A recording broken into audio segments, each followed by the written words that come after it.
Hi, my name is Jason with CPC, and I'm going to show you how our MacCaption closed captioning software can generate high-definition closed caption files for Avid Media Composer 5.0.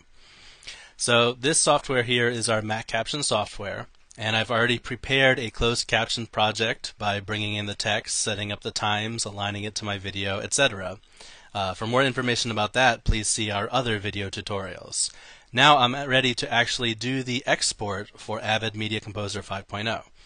So first I'm going to look at my caption encode preferences really quickly. All of my caption text is on Program A, so for standard definition 608 compatibility captions, Program A is going to CC1. Also in 708, which is high definition closed captions, Program A is going to service number 1. And I have these other options set up as necessarily. Hit OK. Now I'm going to actually export the file for the Avid.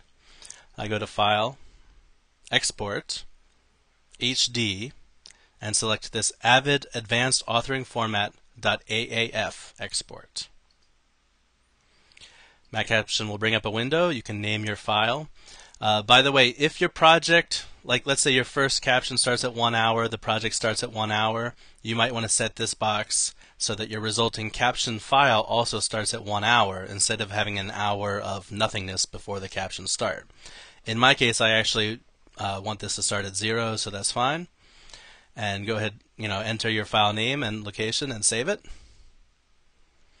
This export is very fast. The file is very small. I'll show it to you. So this file is less than a megabyte large, and actually when you're ready to email or transfer this file to another Media Composer user, you can simply zip it by right-clicking and choosing Compress.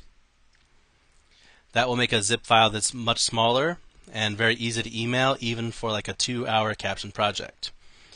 Okay, now I'm going to switch over to Media Composer and show you how to actually import this closed captions file into Avid Media Composer 5.0.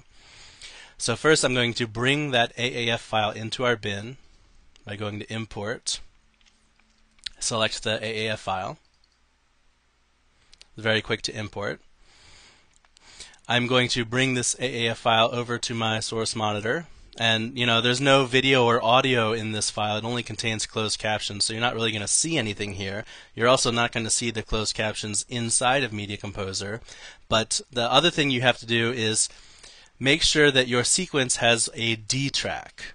And this is the new feature of Avid Media Composer 5.0. It now supports this D track, which is where the high definition closed caption file goes in your Media Composer project. Once I have the playhead where it should start, I'm going to edit this file onto the D track. And so you'll notice now what I have here is I have a high definition XDCAM sequence prepared. I've now added this closed captions file to the D track. Now I can simply hit play to play my sequence out through the Mojo DX or the Nitrous DX, whichever you have.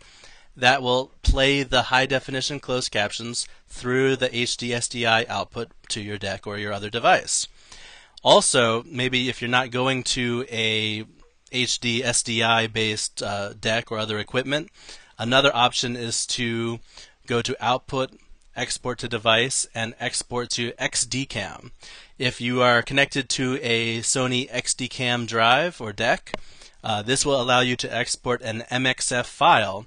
This file will contain the video, the audio, and the closed captions and other metadata from this D track. And finally, one other option is you can export an AAF file of the D track or of your Avid sequence and use that wherever else you might use an AAF file. So this concludes this brief video tutorial for how to export high definition closed captions and how to bring them into Avid Media Composer 5.0. Thank you.